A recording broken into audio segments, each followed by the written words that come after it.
Well, that Chevette meat destroyed my car. No surprise there.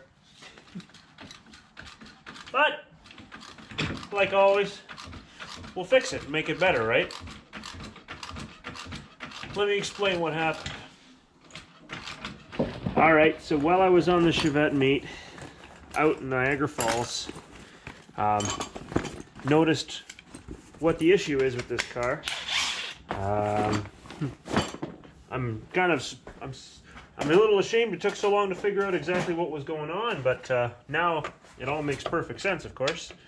So I thought there was something up with the front end on this car, specifically with the springs. I thought I was hitting bump stops. That's what it sounded like. If under full compression, you'd hear this terrible clunking sound. And I thought, geez, you know, bump stops, I don't have a lot of travel. That's really strange, and didn't really think too much more of it, unfortunately. I should have.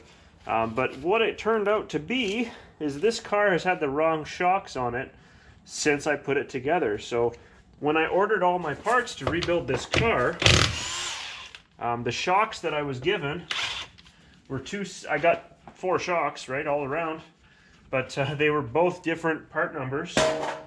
We thought that they were for the front and rear, but it turns out these are both for the rears of the car. So the problem with that is the rears don't have as much travel as the fronts. Obviously I made them fit, that wasn't the issue, but my shocks have been bottoming out ever since the engine swap, ever since the trans swap here, on account of my springs being broken. Because if you remember, the broken spring caused me to cut off a little bit of each, so this ride height's been lower than ever now on the front. And I wasn't too happy about that, I just sort of dealt with it, but now we're gonna fix it. I will get new shocks, but I ordered new springs.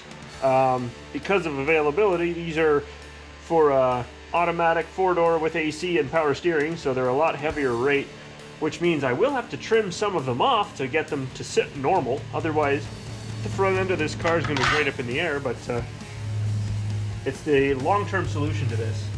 It's going to fix it and fix it properly, so. Alright, I'm going to disassemble this side, and then we'll get to the other side, do the same.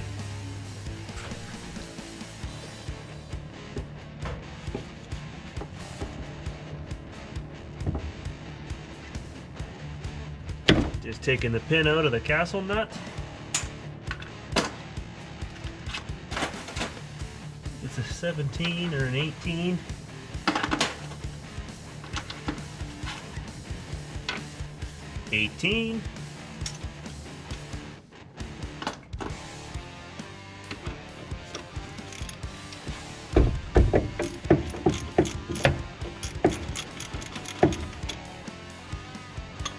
At least everything comes apart nice. It hasn't been together for very long, so that makes it easy. So with the castle nut, you back it out so it's sitting above the threads on the ball joint, and then give it a little tap with a hammer and it should knock it loose. So right now I've got that nut set up where I can knock the top of it and try to pop the ball joint out of the tapered fit into the spindle, and that'll let me drop the lower control arm and get the spring out. Hopefully, we're gonna go from there and see what happens.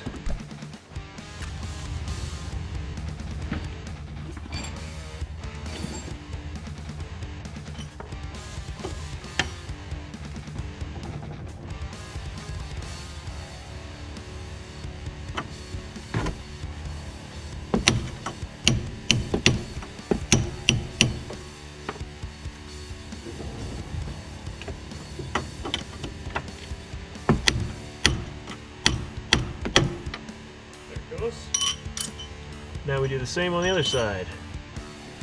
Alright, if you kind of want to compare the original broken spring, which I had to cut a full coil out of, compared to the brand new one, and I think I'm down at least 2 coils from the looks of it. I'm sure, yeah, that's 2 coils less than what the new one has.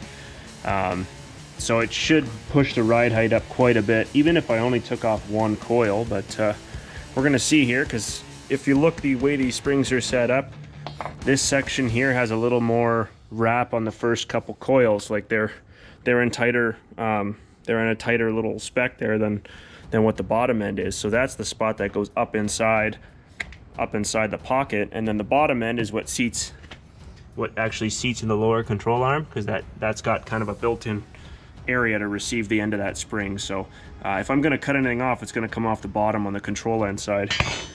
So I've got both springs out now. The other one's on the ground over there. Just trying to do it all at the same time. Going to see if I can't fight my way back in and make something happen here. So wish me luck. I got to take these shocks off too, actually. All right, based on my highly scientific method of spring measurement, I think I'm just going to take one coil off the new one. It's literally going to be the last one that sits on the control arm. That should give me a little bit of ride height increase, but also the compression rate of this spring is a little greater than the original. And I can feel the difference. I'm being able to push this spring and get about the same amount of bounce as this guy, who's also a lot smaller, considering it's missing like 2 coils in comparison. So that just means that this spring is probably very tired. It's just been used for, well, it's from, I don't even remember what car it came off of now. I think it came off of this 86, if I'm not mistaken. So it's from 1986 at least. And yeah, so one coil comes off the new guy, and then we'll jam it in and run to the hills.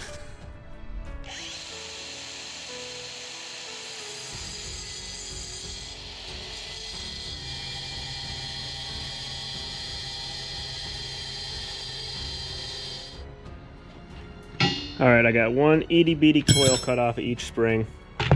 So I think they're going to be ready for install. And they are going to sag a little bit once they're in and seated and everything else, but I'm definitely at least an inch higher already, longer. Sorry. I'm certainly taller than what the original spring was, so that's what I want, is a higher ride height.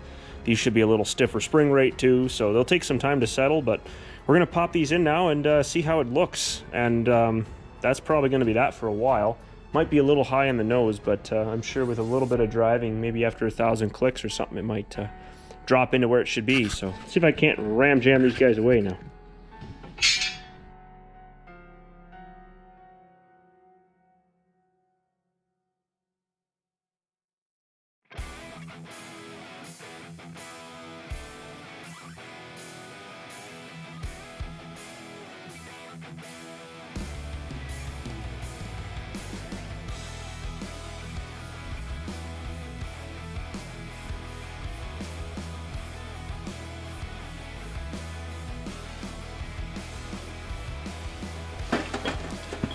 Alright, so spring and ball joints are reset. The threads in the ball joint must have got a little bit buggered up because they did not for anything want to grab, so it was fighting me a lot. I ended up using my floor jack to push up. Check out this still shot. I used the floor jack to push up while the ratchet strap basically pulled the spindle down to make sure that the taper for the ball joint grabbed onto the spindle, the mount there, and actually went into position. It was just a little bit of finagling, but it got me where I was trying to go, so can't argue with results. Now I'm just putting back in the sway bar links here, and we should be ready to put the wheels on and drop it on the ground, see what the ride height's like for now, and then once we drive it, it'll certainly settle in a bit more, but this will be the starting point at least. So alright, I'm gonna get these back together. Just a matter of finagling it in the right way. There we go.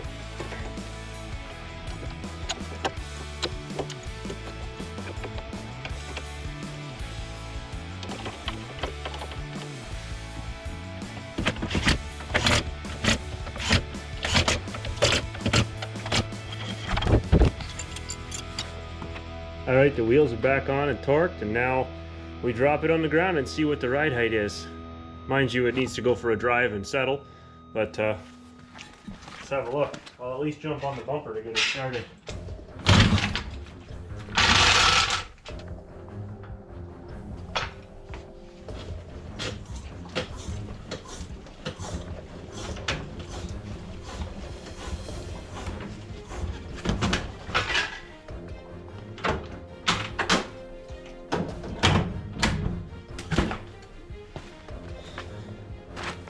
decent. Looks a little bit tall on the front end, but I'm willing to bet it'll come down slightly, just with some time.